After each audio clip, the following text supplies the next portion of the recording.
Всем привет от нашей мастерской, Алексей. Сегодня у нас будет обзор ножей бгча. Бгча — это небольшие ножи, рабочие. Сейчас Алексей нам расскажет, какие бывают виды. В материалах археологических раскопок такие маленькие ножи, клинки встречаются довольно часто. Можно сказать, что больше, чем такие средние ножи встречаются. Они все люди, раньше, когда не было таких распространенных систем мер, как сантиметры, дюймы, все эти использовались там терраметрическими размерами. Длина стопы, там, дюйм, как-то, Ладонь, да? пальцы, локоть, размах руки, там, такие размеры были. И якуты тоже такие использовали. Вот, допустим, вот настоящие бгча, которые сейчас мы вам покажем, вот какие использовали вот размеры. Допустим, один кулак, как видите, вот такие размеры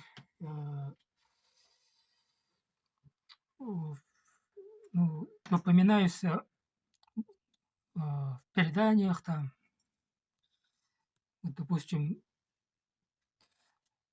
нож длиной в один кулак, и вот так. По-якутски это будет Тутум. один тутум. Тутум. Один кулак — это тутум. Или 4 пальца даже. Вот, допустим, вот клинок в один кулак. Так. Вот. Поближе сейчас покажем. Так. Тут воротен кырдыры. Вот. Старинный нож. Похожий размер, имеет вот этот вот бгча. Вот это, да. Вот этот и вот этот, допустим.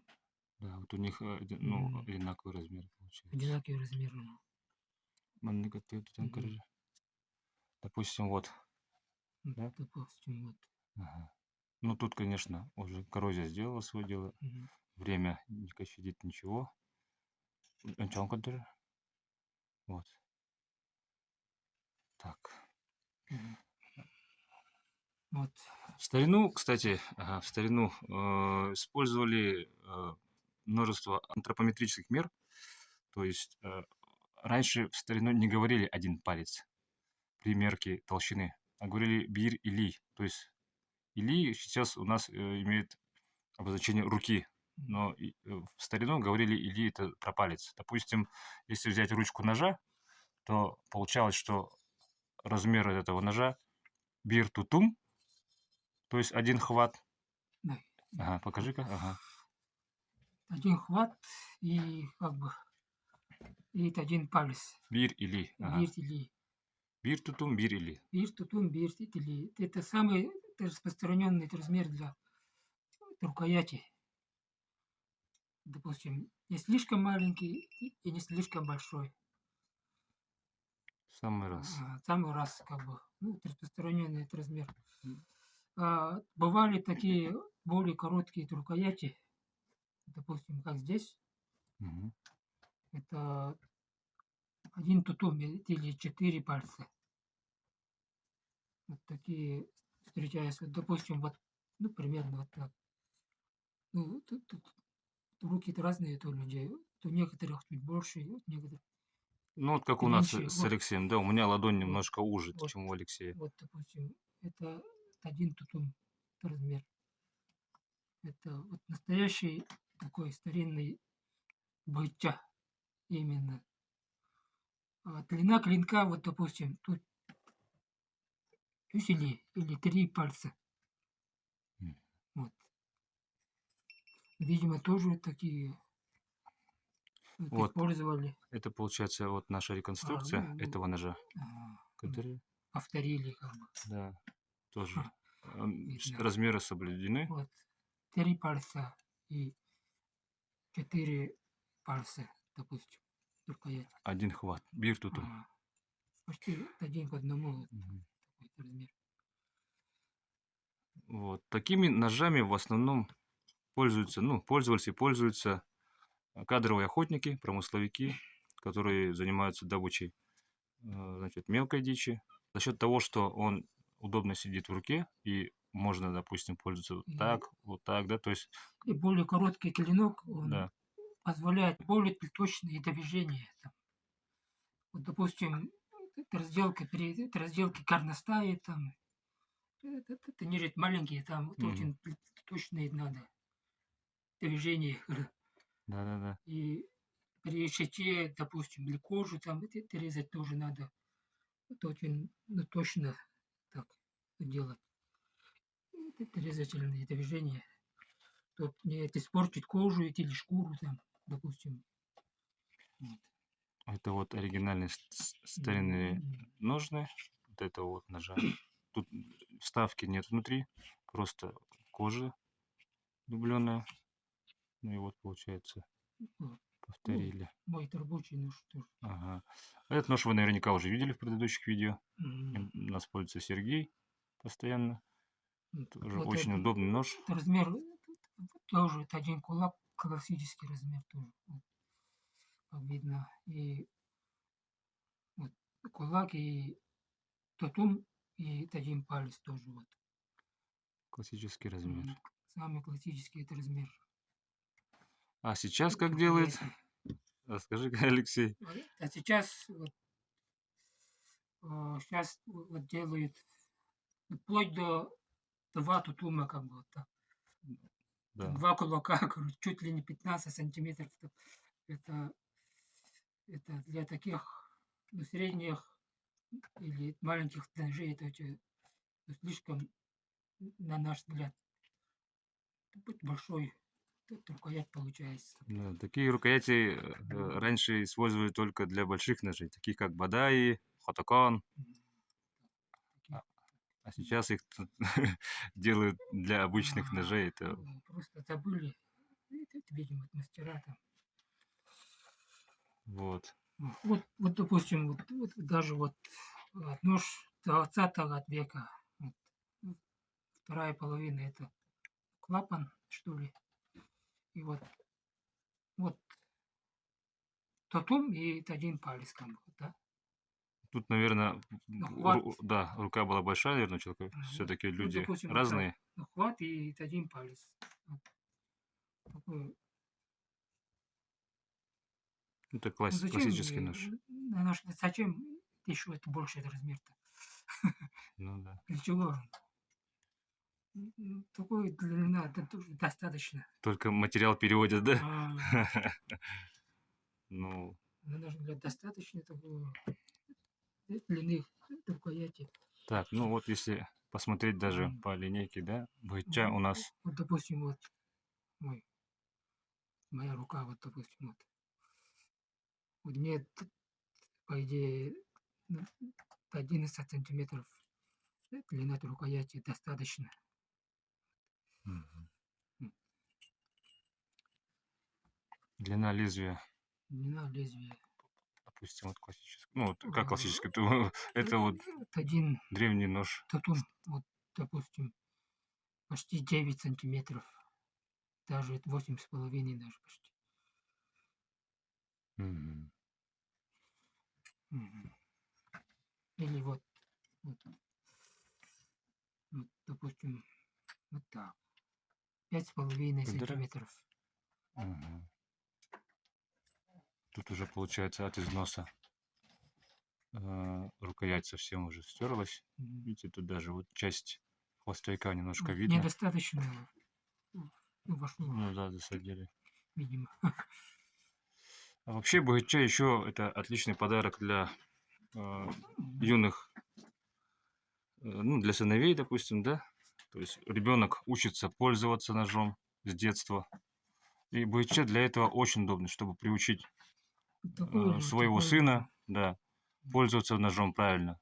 Отец С малых лет. с малых лет приучает сына правильно пользоваться ножом, как нужно держать его. После, допустим, использования нужно за ним тщательно ухаживать, как его носить на поясе и так далее. Ну и ребенок уже с детства, получается, учится Вот работать. осторожно использовать, да, нож. Мгм. Соответственно, с возрастом, когда он уже становится мужчиной, он получает, ну, полноценный уже И как бы даже ты развиваешься, даже большой вот нож. мозг, вот он как бы развивает, вот работает Конечно, вот руками. ребенок Что-нибудь уже что-то строгает, в что-то нем строгает уже. творчество просыпается, может Ага. себе какую-то фигурку сделает Мгм. и так далее. Ну, Какой-то кораблик там, человечка. да, Вот, ну, вспомните себя в детстве, что вы делали. Даже вот пойти просто в лес себе Мгм. рогатку сострогать не составит труда с таким ножичком. Мгм. Поэтому это очень отличный подарок. Ну и старину так и делали. То И есть детям уже 6 лет давали маленькие ножи. женщинам тоже можно такие подарить. И им, вот, допустим, сумочки, когда относят, очень компактный этот размер получается. Вот, допустим, или такой-то. Ну, в любой карман сумочку помещается. Чуть больше, чуть меньше можно делать. Так, вот это получается наша линейка рабочих ножей БГЧ. Мгм. Давай небольшие характеристики сейчас снимем. Какие у нас длина клинка у этого и у этого. Сейчас. Длина клинка как бы можно от 3 пальцев и 4 пальца можно, считаю.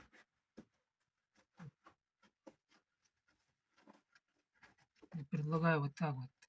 3 пальца или 4 пальца. Тудан көреді, Едігер. М? Едігер тудан көреді. Ого. Сырықты. Ага. Ну вот этот, Допустим. допустим, чуть поменьше, да? Вон тот Мгм. вот возьми побольше. Это, Может, да. это уже побольше, Мгм. более мощный. В лесу незаменимый помощник. Мгм. У охотников Вот, обычно, допустим, вот один тутун вот, да, бывает два ножа. полностью помещается в кулак. Получается как бы Мгм. один основной Мгм. и один Маленький нож. вспомогательный. Мгм. Для тонких работ Для и, тонкой работы, да. и Также, изучая ножи БГЧ, найденные в археологических раскопках, мы заметили одну особенность. Помимо небольшого размера, они имеют все а, узкое лезвие. Ну, мы думали, что ну ладно, это просто так, такая геометрия, но у нас же не бывает все просто так. И как потом показала практика, мы пришли к выводу, что этот нож в первую очередь использовался как инструмент. Именно как инструмент, не только по дереву, вообще во всем, так как короткое тонкое лезвие позволяло делать более точные движения. Соответственно, допустим, даже вот на примере вот этой заготовки, да. вот, допустим, нож Сергея такой очень тонкий, такой как бы толщиной от мизинец, вот, допустим, да, и как бы позволяет совершать очень тонкие движения такие, точные тонкие движения, да, вот, вот. Или вот таким, вот. Он нигде не застревает.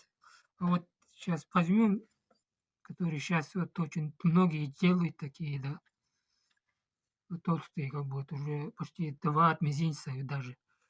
Он тут уже как бы, вот на примере, да, он уже все. Вот.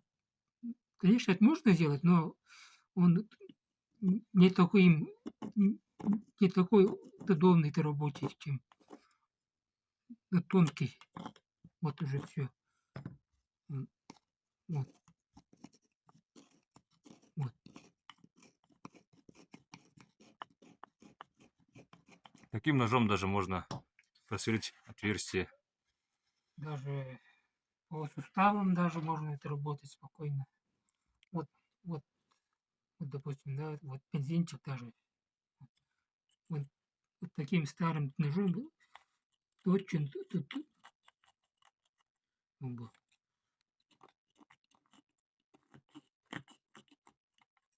Ну, точно можно работать. Очень удобно. Вот опытный охотник вот таким небольшим бугичем может разделать Сахатова. Есть отзыв, нам уже звонили тут. Ну, то есть человек приобретал у нас ножи, вот он охотник, он уже звонил, говорит, да, можно. И что хочу сказать, ну, топоры в старину были довольно дорогим, как сказать, удовольствием. Было не у всех, а у людей, кто мог себе это позволить. А ножи были у всех.